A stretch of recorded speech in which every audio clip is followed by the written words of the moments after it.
Hello, Brian. Hello, beautiful Haley. I have missed your smile. It's been a whole month I since you. know. I And know. isn't it funny how like a whole month feels like such a long time? But boy, did that month go quickly. Yeah. For May. us, we were still in the grieving process, Mhm. uh, but I learned a lot about grieving and sorrow and healing. Uh, I think we're going to get another dog, so You are. yeah, we haven't gotten it yet. But we've arranged for second choice in a litter that's, should be available maybe in July or August. And But what kind of dog? we're consciously not going to get another Labradoodle because we don't think it would be fair to get one because it wouldn't possibly have a chance of competing with Right. Lincoln. So we're going to get what's called an Aussie Doodle, which is an Australian Shepherd that is crossed with a poodle, as Okay. opposed to a a lab, crossed with a poodle. But at any rate, as soon as we get it, I'll introduce you and anyone who's watching to it. We know what we're going to call him. Did we talk about this already? No, we haven't. Sebastian. If you look up Sebastian on the internet, it will say patron saint of gay men. Interesting. Is Not that a recent not thing or is not that an officially, ancient? not officially by the church, but Haley, more there have been more paintings of Sebastian than any other saint that I am aware of.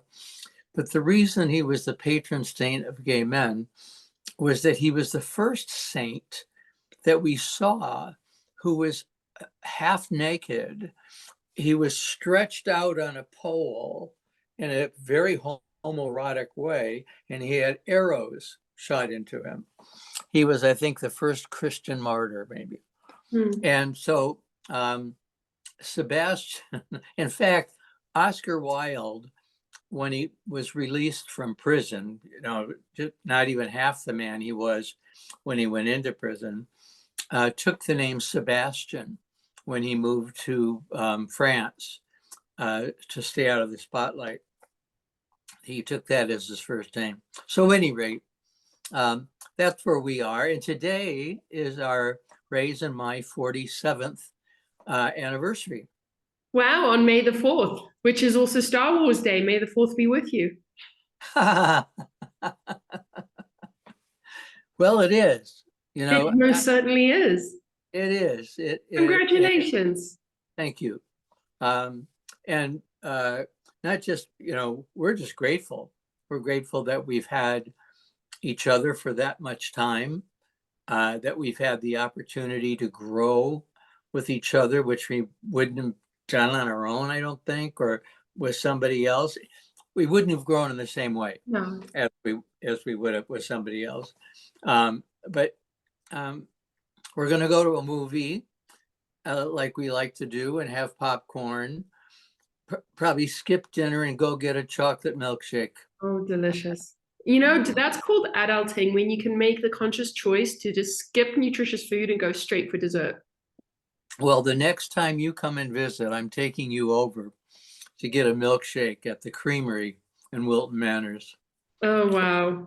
They have every kind of flavor whipped cream that you want.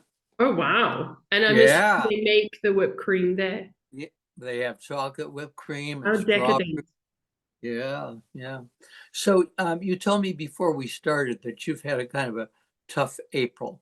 You know, I feel like, and I was talking about this in my healing session the other night, you know, I don't really use words like tough or hard very much with my life right now because it wasn't the April that I planned. Mhm. And you know, there were moments in it because I was sick for most of it with this weird sinus. Is it asthma? Is it sinus? Is it allergies? Is it just a cold sort of thing? And when it begins and you kind of have it the first time, which usually it lasted for about 5 days. it was one of those things, all right, I can get over this. I'm over it. And then you get over it and you're like, let's carry on, let's move on. And then about 4 or 5 days later, I would get it again. So that was sort of all of April for me. And they were in the beginning, it was like, oh, there's something here. I have to figure this out because this isn't normal. And then as you sort of move through it and go through all of the like, what is this? What do I need to learn from this? What is it trying to show me? Where do I need to make changes? Because I do believe that for me, when I get off color, it's very much something I'm doing that no longer serves me. It's time to make a change in some way or another. And Good for you. sort of the work there is figuring out what needs to change and how it needs to change. So, beginning of April was sort of that, ugh, this again. And then it turns into this adventure of what could it be and how could we be better? And like this hope of being better, like the grass is greener on the other side. And so as I sit here today and I'm on like the Z-Pack, which is the first antibiotic I've taken probably in, my gosh, 5 years. Really? Yeah, it took me a month to be okay with taking, where I was just like, give me the antibiotics. Uh-huh. And being able to take them, to sit here, to have gratitude for the science and the, thinking behind antibiotics, but also to have gone through April and to have had that time to really see the puzzle pieces fall into place that ultimately make me a better person. Hayley, what if you don't mind sharing, 2 questions. What did you have planned that you didn't get to do in April? And what did you learn about yourself that the sickness taught you? April was going to be a month of adventures. So it was travel adventures or trying new things that I'm afraid of. It was going to be that month. So okay. in my mind, it was going to be a very energetic month, a lot of out and about and no real schedule, just like I'm doing this, I'm doing that. It obviously turned into be quieter. And I think in terms of what did I learn about myself? Compassion, self-compassion. Like it really fired up that foundation of compassion and very much for me, moving away from empathy and sympathy to compassion. Like for yourself. Yeah. And I told, I don't know if I told you before we started, but I sure wish that I had lived next door to you so I could help take care of you. I do it with the guys next door. One went through a terrible long period of chemotherapy, and I would make soups and stews and take them over because the other partner didn't cook. But giving is its own reward, isn't it? You get so much out of doing it, and don't really need thanks. No.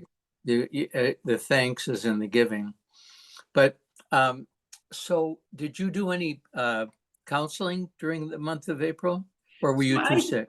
Yeah, I do. I work with a healer, and we do sort of like 30 minutes of talk therapy, and then it turns into massage, and sort of moving what we just spoke about out of the body or through the body. So I do that on a regular basis, at least once a month. So regardless of whether I'm sick or not, I'm always working on something. I'm a workaholic. So are you working with clients during that Yeah. period? Okay. It was a little bit difficult when I'm not feeling well. I don't work with clients. Yeah. I can't speak and I don't sound well. I don't Mhm. clients. I'm very aware of how they perceive that, and nobody wants to be getting sort of life guidance from somebody who's snotting and coughing and Yeah, I remember, from my speaking engagements, especially with corporations and even the colleges, if I had a sore throat, or a cold, the show must go on, and I did it, my voice was a little different than it would have been normally. Um, but I did it, and then I go back to my room and collapse because I was Right, so tired. But I really didn't have a choice because they couldn't cancel as easily. If you've right, got, a few hundred people coming to a presentation, you can't really cancel at the last minute because he's got a sore throat, you right. know? And I'm really grateful for my corporate career for sort of instilling that level of discipline and Hmm. commitment. It's also nice to reflect back now and be like, it's okay if you don't show up today. You Yeah. Yeah. show up for yourself first. And you were talking about giving and sort of giving without the expectation of receiving. I think first giving to yourself and without the expectation of receiving, which I think is the self compassion, the unconditional love, which is I'm going to give myself this and everything's still going to be okay. Hmm. Hmm. Well, I'm glad that you took good care of yourself, and uh, my experience, people would say to me, "So, what lessons are you getting out of grieving over Lincoln?" Mm, great segue. And I wasn't ready to talk about lessons yet. Mm, I was in too much pain to talk about, oh, the universe is sending this to me to teach me. I was able to do it later, when I was able to get a better perspective. But when you're in the midst of it, mm. it's really hard to articulate for other people, what the silver lining is of your grief. Um, I think you have to go through it. You Uh, have to go through it and get to the silver lining before you can talk about the silver lining. right. The And one it's not positive, comfortable. I think this idea that once, if you're on the hero's journey and you believe in love and all of these things, that discomfort just suddenly vanishes. yeah, And I think it almost becomes, I read a lovely quote that, part of the duality is that to be able to experience that peace, that love means that that's amplified. So the pain is also amplified. yeah, yeah. In celebrating our 47 years, a lot of people will think that it's been a sleigh ride, that there's been no bumps, there's been just laughter, and it's hard work to Yeah. be in a relationship. Uh, so when people say congratulations, maybe it's appropriate because, you're being congratulated for sticking with it, because there are lots of times people think that's it, this is enough. But for us, just being sticking with it, despite the challenges of it, is worth it. And I Uh, think that's, it's nice to think that that's what the congratulations is. yeah, Congratulations for your discipline, for your commitment. yeah, Congratulations for your courage, for knowing that this is worth fighting for. Because I think, you know, relationships are very interesting. And I think they're going through a change now, or sort of a metamorphosis. And, hmm, the obvious question is, how do you know that this is a relationship worth fighting for, worth being committed to, worth going through and putting in the work, versus a relationship that's now leaning into toxicity? hmm, hmm, And I yeah, think that's a very sort of obvious and big question that a lot of people are facing now. So, to you, in your experience, having a very long lasting relationship, what would you say to somebody who asked you what's the difference between knowing that you need to work on it versus leaning into toxicity and sort of having the blinders on? actually, Haley, friends next door are going on a cruise, and one of them said to the other, look, this is our time to come together, right? Because we're ships often passing, and that's often happens with couples, even in their 40s and 50s, that they get so busy with their careers. But I said, I suggest that you sit together and start off by telling him the reasons you love him. What is it about him that you really, really love? And ask him to do the same for you. Because naming it for me, allows me to balance, because if you ask me what are the things that irritate you about my behavior, well, sit down, how much time do you have? But to say, to think about, why do I love you the way I do? And why am I willing to walk through hell for you? Because sometimes you are walking through hell.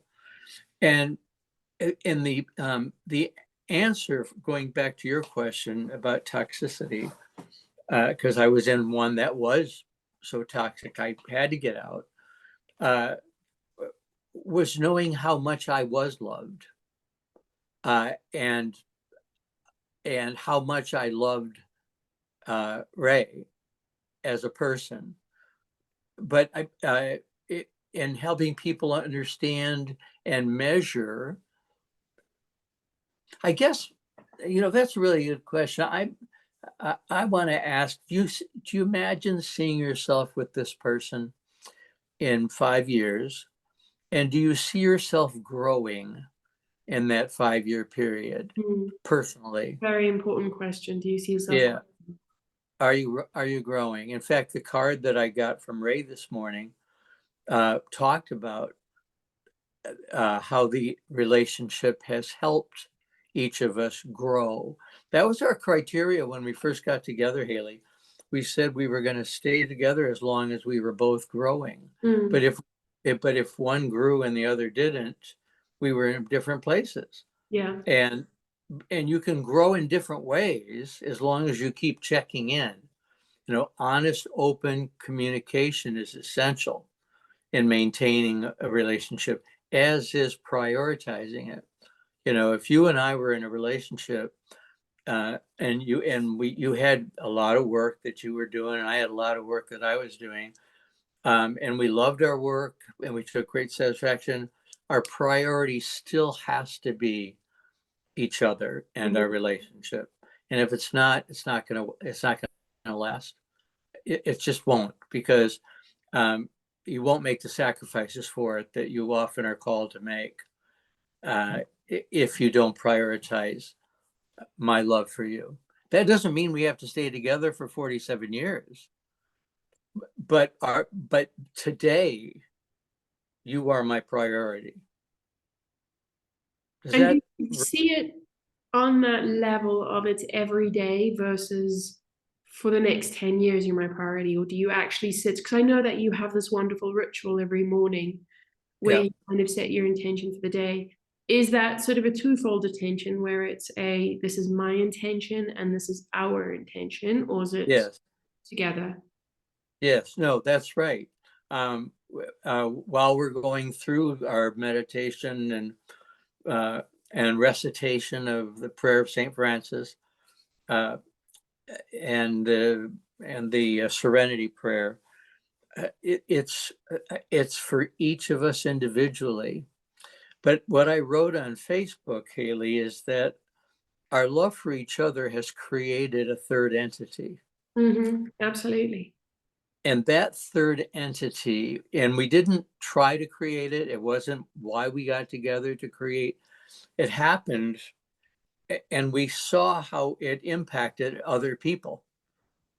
Beyond how each of us individually might impact, this love that they saw us sharing, manifested itself. A lot of people who responded on Facebook said, you've been an inspiration. I don't take credit. That's not what I tried to do. But I loved knowing that this love that we have for each other has helped people through tough times, maybe, or inspired them to look for love or whatever. I don't own it, because it's not mine. As I say in my memoir that I'm writing, I'm just the window, and my job is to keep it clean of ego, and then the light shines through. So the light is shining through, raising my love. That's what the new entity is. And Hayley, I think, and I love your opinion on this, I think after we both pass on, this entity that we created continues. it continues as waves and as ripples through the lives of anyone or anything we've touched. Well, I think it's love, yeah, and love is infinite and unconditional. And I think anybody that's willing to open into that concept continues to be inspired by it. Yeah. And I think, when you look across the history of humanity, it's the great love stories that are always spoken about. Mm. You It know, is. it's, we sometimes talk about the history of wars and that kind of stuff, but get somebody on a love story and that gets everybody involved and everybody very sort of vibrantly participating. I Yes. think to your point, love is infinite, love is unconditional, and there's no end to it. It's just something that continues to be there if you're open to it. And love, Hayley, is something that every single one of us in this organism that we're all connected to, love is something that every single one of us has experienced in some form. Absolutely. So when I didn't go to war, right? So I can't relate really to the experience of being terrified of dying or of shooting another person. But if you talk to me about love, I can really relate because I know from my own Mhm. life. And I think every human being, yeah, even if they suffer, even if they're Well, I in think the Sudan or the Ukraine, they know what love is. I Yeah. think, and I think that's when you start to open up into love. Love is amplified. So you can see it everywhere, even in the suffering. And, we started off sort of saying that, as you go on the hero's journey, it's not that suffering gets dulled or dimmed or becomes non existent. Hmm. There, it's amplified just as much as love is, but you get to see the love and the suffering. You get to Yeah. see the bigger picture of this, and that really calms and centers one, I believe. And I think, even in suffering, it's still love, it's just conditional love. And there's some of us that are still trying to figure out what conditional love is versus unconditional love. And actually, the hard work is truly believing, like really believing that unconditional love is real. It is available. And to realize that you have been loved unconditionally by another. You can, it's easier to take inventory of your own love for another, right?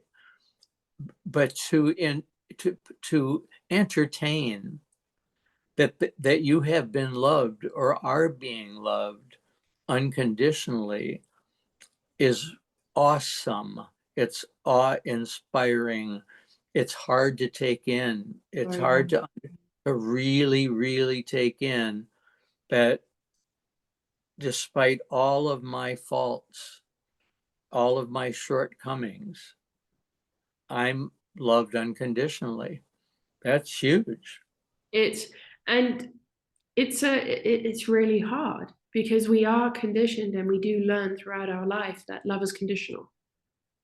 You get And love if you're a good person. You get love if you yeah, do things for other people. You get love if you're successful or happy or married or have children.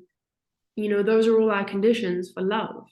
yeah, And to be able to kind of redefine all of that and say, well, this is love to me and it's unconditional. I get it no matter what and no matter when. I think it's a lovely sort of place to settle into. And then I think real work starts because then I you have to look at all of your mindsets and beliefs around the conditions that you used to believe in love. yes, yes. Is money part of it? Yeah. It, you know, can you lose the money, and can you lose the title, and can you lose the accoutrements of power and still love And the be person loved. and be loved? And and I'd be interested in your take on this. In this memoir I'm writing, uh, I- I'm saying that I have felt the presence of God's ever since I was little, and I never I never bought into the vengeful God that we read about in the Hebrew Bible. I related to the unconditional love I felt coming from Jesus. And so I really didn't think I was going to hell for being gay. And that startles a lot of gay people because they really worried that they're having homosexual thoughts and feelings meant going to hell. I didn't I didn't believe that. First of all, hell made no sense to me. Mm. You know, and especially if you talk about God as a loving parent. I put myself in that position. I think, what loving would I send somebody for all eternity where their body was burned forever and all these things that Dante came That up with, you know, suffering. and his levels of pain? No, I'd never do that. Well, then neither would God, you know. I grew up where I felt God, and I used to have chats with God. A lot of them were like, why? They all started with why. Yeah. But my hell for me was a very human thing. Hell for me was you went to hell for things of other people, not because of God. And then sort of as I asked more questions to God, why, and got different answers than what everybody else was giving me, I realized that hell, and when we talk about Dante's Inferno, that's the hell within us. Mm-hmm. The level that, hell is something that's within us. That's the trauma, that's the mindsets, that's the parts of us where we're sitting in a place of, I don't want to be the light for whatever reason. That's hell. And we can create hell for other people. You know, if you decide, if if it just as a common example, which I really, you're sitting at the light and the person in front of you doesn't go when it goes green, you can either toot or you can lay on your horn until it upsets everybody. So I can create hellish feelings for somebody else, or Um, I can go I ahead. don't know if I agree with that. I think that Okay. we're all the masters of our own creation. So I Yeah, think for me, my perspective of that is if I choose to lay on the horn and be a dick about it, I'm perpetuating my hell for me. yeah. The other person or the other people that hear that, it's their creation on what they do with that incoming noise, and then they're either creating heaven or they're creating hell. That's good. That's good. That I can't predict how they're going to take that in. They may say it may ruin their entire day, or they may say, you know, gosh, that guy is going through a tough time. You know, I hope, you know, and I send love to him. I hope he lets go of whatever it is that's pushing his hand on that horn, because you know what transpired wasn't really meriting that. Yeah. But And I yeah, think, you mentioned an interesting word there, predict. And I think people do become predictable if you spend time with people and you see that their reaction is the same every single time. uh-huh. That is predictable Mm-hmm. until they do some work, and then they're no longer predictable until they're at that level long enough to kind of show these signs again. And I think, in the creation and the prediction is an interesting story because my perspective of this is that I create my heaven or hell, and I consciously choose every day to create heaven on earth. I agree. And hell are those little moments where I'm like, we can do better here. There's something we're doing here that no longer serves us. Mm-hmm. Let's level up. There are people that try and that show me their hell, and I have a choice on whether or not I'm going to allow that into my life. Uh-huh. And those people tend to be predictable. And Those if they're, people tend to be like, if this happens, you're going to project your hell. yep. If the person you're talking about is a client, you'll deal with it and not take it in. If the person you're talking about is a new person, a neighbor or whatever, then you can choose to avoid it, sidestep it. You know, the Buddha taught, suffering exists, but you don't need to suffer. You don't You need. choose to suffer. You choose to suffer, and you choose to be happy, even when somebody's blowing the horn at you, right? And that's, Hayley, isn't this an amazing discovery? I mean, my parents' generation did not believe in therapy. They thought if you went to therapy, it was embarrassing and no one should know about it. That was my parents' generation.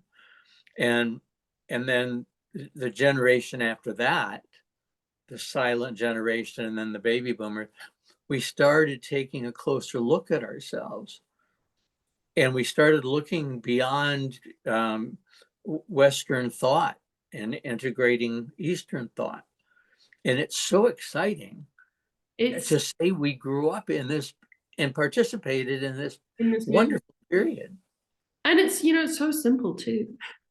It really is so simple. We just complicate it with ego. And I Yep. think that's where we're talking about, like, our ego gets in the way where we think that if this person's projecting their hell, then I need to fix them too. I need to help them. Right. Then I'm jumping back on the wheel of suffering, samsara. If I think that they're projecting their hell on me because it's something I am, that's samsara too. I'm jumping back on the wheel of suffering. And it's so simple. It's just none of it's your business. You are your business. Yes. Keep your side of the street clean and just continue on your path. Yep. But boy, do That's we what, love to jump into other people's business. well, that's really what the Tao and the Wu Wei say. It's just leave it alone. You Mm-hmm. know, let yourself develop, focus on your own development, but don't interfere with other people because they're growing at their own rate, at their own time, to have their own experience. And I think it takes enormous courage to stand up and say, I'm leaving it alone. Mm-hmm. Because a Yeah, lot it's of a tough people, one. when you tell somebody that requires that sentence, I'm leaving this alone, I'm no longer engaging in this, their immediate reaction is offensive. And it's a really wobbly rope bridge at that Yeah. point of maybe I got this wrong. Maybe I misunderstood what it means to leave it alone. Uh-huh. I think it takes enormous courage to hold your truth, hold your knowing, and hold to your side of the street when you're met with that level of offensiveness. It takes a lot of work, Mm-hmm. and we're not often surrounded by people who are on the same vibration. No. So sometimes it's hard to find someone to talk to uh, who can inspire and say, "Oh my God, you're right. You're right. Leave it alone." Uh, in for those who go to church, they regularly get a message that's repeated over and over. It's not usually leave it alone, though. It's usually this is what you're expected to do, and if you Yeah. don't do, you'll be punished. Uh, and that's what's fun about our phone calls. And I think, to that point, there are people that go to church on Sundays and that's their reaffirmation, their validation, or their direction. But I think too, when you go on the hero's journey and you start having to ask the broader questions and you start opening up into a different kind of love, your church becomes every single moment. Yes. There's that validation and that reaffirmation, the church, the sacredness of every moment that you see the validation or you see things being supported. And an example of this is sort of my learning through April and then coming into May. One of the things is that it's no longer if, when, or, it's and. So no longer using if this happens, when this happens, I can do this or that. It's and we're doing it all. Oh, And good. as long as it's important to you, do it all. So I was at the gym last week, Friday, and my wonderful trainer was telling me, no more taking breaks in between the set, the series, the reps. Get through the entire rep. You can do it. And I'm like, David, I'm sitting in this body. I don't know if it's going to do it. And he was like, you're going to do it. He's like, you can do it. And he's like, you can do it. So the next set, he sits me down. He's like, you're going to get through this, no rests. And I got through it absolutely fine. I relaxed. I got through it, no breaks. Nothing had changed. It was the same weight, exactly the same exercise, exactly the same timing. The only thing that changed was me saying to myself, I think I can do this, having it reaffirmed in that moment by a coach, not a priest, but possibly a priest in his own way. Yep. And having somebody say to me in that moment, this is an and. It's not an if, when, or. It's an and you can do this. And so I had that message then. And a few days later, I was sitting in a meditation, and this entire message came through, which was, yeah, no more if, when, or. Everything's an and. Just sit and ask, is it important? And if it's an important thing, you add and. This is important to me, and this is important to me, and this is important to me, and I'm going to do all of it today. Despite the challenges that are presented, such as coughing throughout the day. And I think, for me, that's, you have to look at how powerful our minds are and our psyches are. And I think that's, can be deemed as a form of self-sabotage. When we don't believe that we can do it all, or that we have enough energy or strength to do it all, we can manifest the opposite, which is all of these limiting things which stop us from being able to validate that, see, can't do it all. Yes. And one of the things that becomes challenging, Hayley, when you're my age, is that you get messages that you're 75, you shouldn't be doing all of it. You're too old. Your sciatica is going to be, very painful as a result of what you're doing right now. And I find that I need to say, be quiet. I'm going to continue to do what I'm able to do until I'm not able to do it. Yeah. Right. I'm not going to stop right now because you're telling me that a 75-year-old should not be working this long in the garden, carrying this much bamboo on his shoulder. Be quiet. Let me make the decision, and then let me pay the price if there's a price to pay, right? Because I don't want to live with limitations that others impose, even people from the past, in terms of, we had this great reading recently that said, don't imitate the sages from the past. That was their time. Their rituals may not be relevant today. Don't imitate them, right? Create your own. Be yourself, which I think is really liberating, right? So don't tell me what a 75-year-old can do. Maybe when you were 75, that's as much as you felt you could do, but that's not me. Does that make sense? It totally makes sense. And I think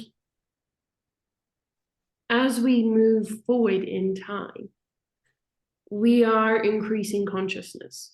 I think we are becoming smarter. We're still evolving.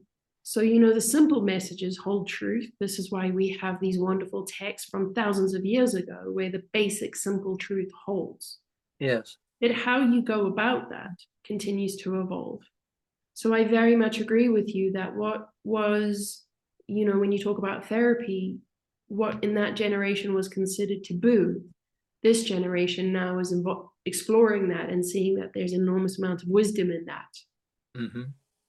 So I think, it is important that we continue to be curious and we continue to be open to everything, but with discernment. Because Hayley, I think it's our job Yeah. As part of the universe, each one of us, it's part of our job to help the organism evolve to Yeah. its final manifestation. And it's far from that right now. We're doing a lot of great work with all our efforts to stop sexism and racism, trying to address all these issues. We're the first generation to really take on all of them. We're not going to solve all the problems, but we're putting it on the table for the first time in history. You know, we have to look at all these things because we as a species cannot evolve until we get past our hate and fear. We got to get past it. Well, I And, think we as individuals can't get, that's where it starts, is at the individual. We have to ask ourselves these questions. yeah. And we have to continually ask ourselves these questions, because just as we were saying, the sage evolves. What I believed in 10 years ago is not what I believe in now. And I have to ask myself the question, do you still believe this? Do you have better information now that I've evolved 10 years to be able to see a better way or see more truth? And I think we need to ask that question on the individual level. At the same time, it's presented on the collective level, but it's only when we can ask that self individually can we aid the collective. That makes sense. Yes, and I believe that we aid the collective by being ourselves and growing to our full selves. Yeah. And also sharing what we've seen and feel. One of the things that frustrates me is that wisdom is often something that you cannot communicate it sometimes to younger people because they think, oh, get out of my way. I've got work to do. I got 3 kids and we've got, all these houses and we get, I don't have time to do what you're talking about. And you think, okay, you know what? You got to let go because they're going to have to come to their own conclusions in their own way.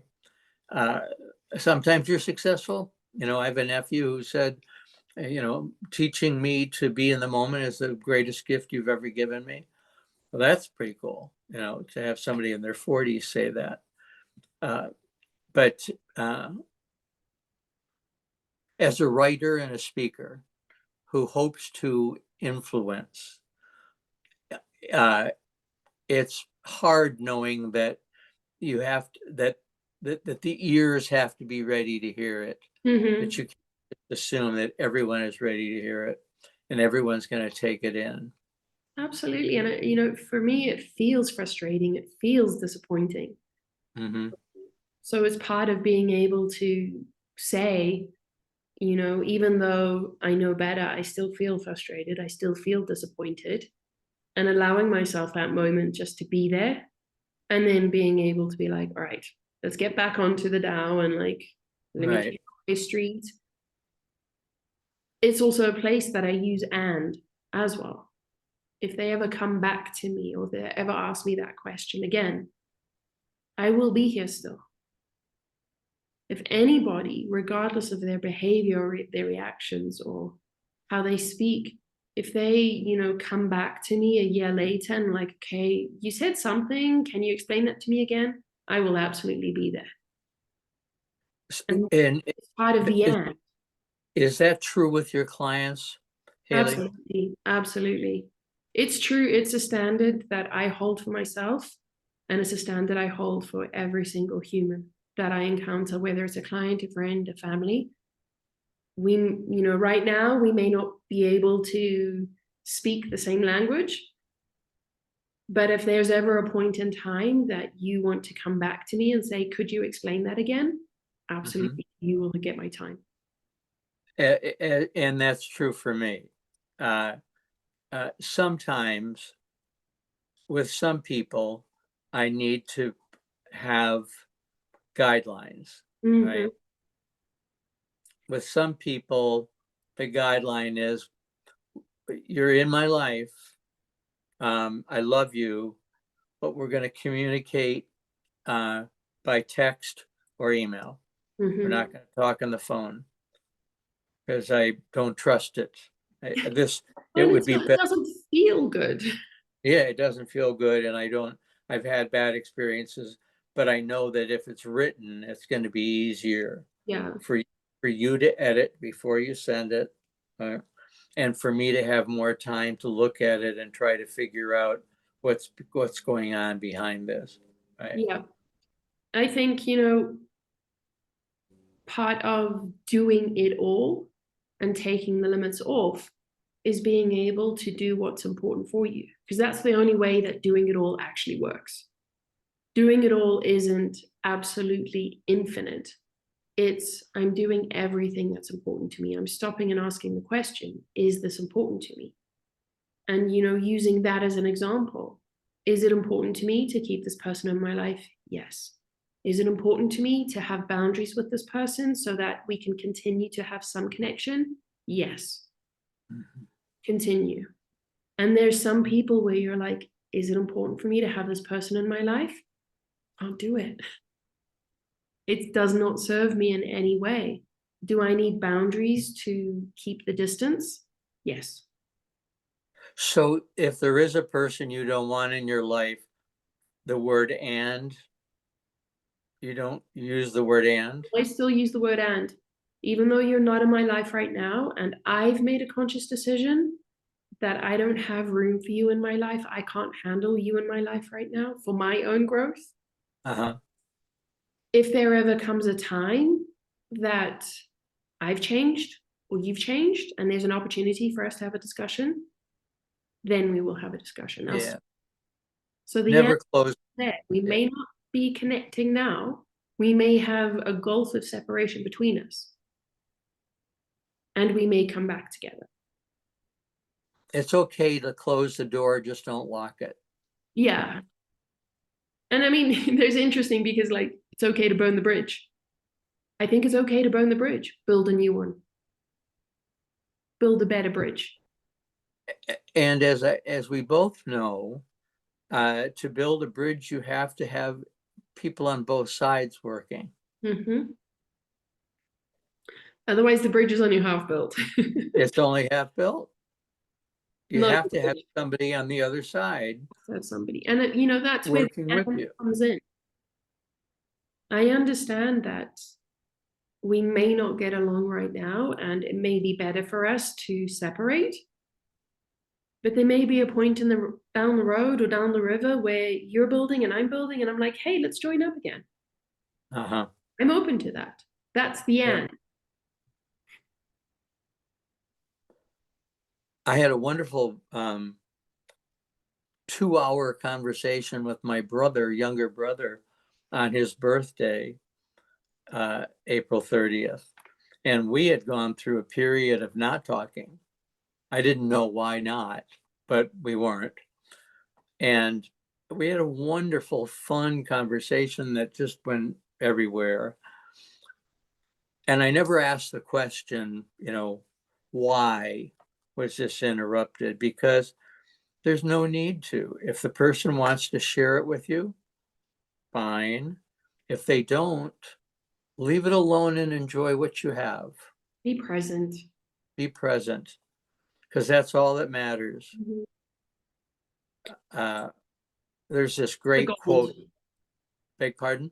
That's the gold. Yeah, there's this great quote that I'll share with you when somebody sends it to me. They put it on a Facebook post of mine. I can't find it. But the person said, you're going to lose everything.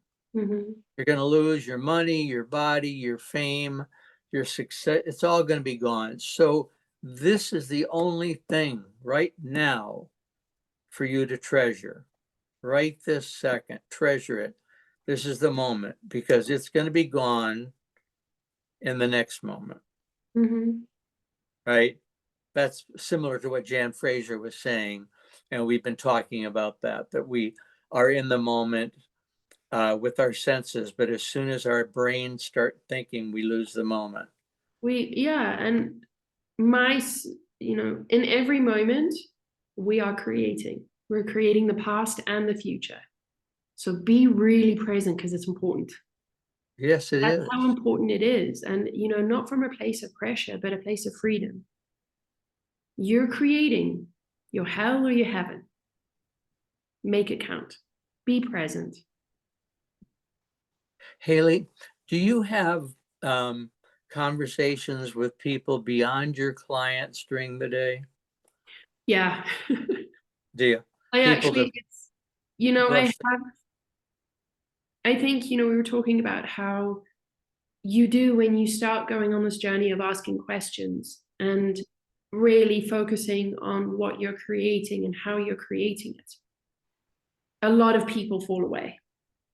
And I was watching Michelle Obama and Oprah on Netflix. They have a discussion, and Michelle Obama calls it they lose oxygen. They can't keep going high and they lose oxygen.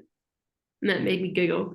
But what is replaced is these wonderful people that now become your mentors, but they're still friends. And they become people that you can have conversations with from a very neutral place. So I have, one of the gifts of being in this lovely little town is that there's a lot of people that are very open-minded, as well as a lot of people that are very closed-minded. And I've met people on both ends of that spectrum. And I have wonderful friends that we can have very open discussions and talk about, this person did that to me. Do you think I'm taking it a weird way, or how would you do this? To really help sort of navigate and to see that path a little more clearly. I also have the friends that are just clowns. They're hilarious. And they remind me just to stop and have some fun, have a laugh, you know? Yes. And then I have the friends that are into very interesting things, but they are very kind and they teach me that it's okay that we all have these different perspectives. It's the intention that counts. Each person for me, and I believe for you, each person is the opportunity to have the manifestation of the universe. The universe is, Martin Buber, said, thou is the only word that I can come up with. I, thou, because anytime I try to describe God, I've limited God. So I can't use any words, right? So how do we know God? Well, we know it through each other. That if I can experience through you, Hayley, the curtain is pulled back for me a little. I say, oh, that's an aspect of God. Now, I don't believe that any of us are, manifest the whole thing, right? We're still learning. We're still learning and we're growing. I believe that we can reach the same level that Jesus reached, or any of the great prophets. We can do that. It's possible for us. We have to work, but it's possible for us. But the reason I thought of this is you talked about the friends who are clowns, right? Who make you laugh. Well, the curtain's been pulled back there to see how silly and fun God can be. Absolutely. God has a sense of humor. Yeah. And this is supposed to be fun. It's Yeah. supposed to be joyful. And I might not be the one that shows you God's playfulness. I might be the one who shows you something else about God. But that wasn't my job right now to show you the Right. play. I have gifts that I'm supposed to develop and share, but they're not the same gifts that you have or you have or you have. This And is this juicy, colorful, vibrant planet. yeah, and I'm really eager for you to do your journey, because I Yeah. want to know what you found out. And that's this sort of connection that is sorry, we're running out of time here, but I think wonderful note to sort of end on is that that's the, even though the hero's journey has really hard stuff, and the hard stuff does get amplified, the sweet spots are also amplified. And the connection where you can start seeing somebody as God, the God that is within you, the God that is within them, and really having that very sparkly connection, you forget about the pain. That's It right. heals the pain. The It laughter does. heals the pain. It does. It does. It does. It does. And I Yep. think it's, that is the sweetness of this journey. That is why some of us just keep going. We keep going because we're like, maybe it is an addiction. It's just like, no, Yeah. sweet spot, just there. I'm going to get it. Yep. It's love. It's love. Yep. It's love, And which I share with you, honey. I do too. Yeah. Unconditionally, huge love. I see the God in you, the God in I me. see that. And I we'll sure see see, that. we're back onto a regular schedule now. And I will be healthier. You've been perfectly healthy with me all for this whole time. So, And we'll speak soon. okay, honey. Love you. Lots of love to you. Bye. Bye bye.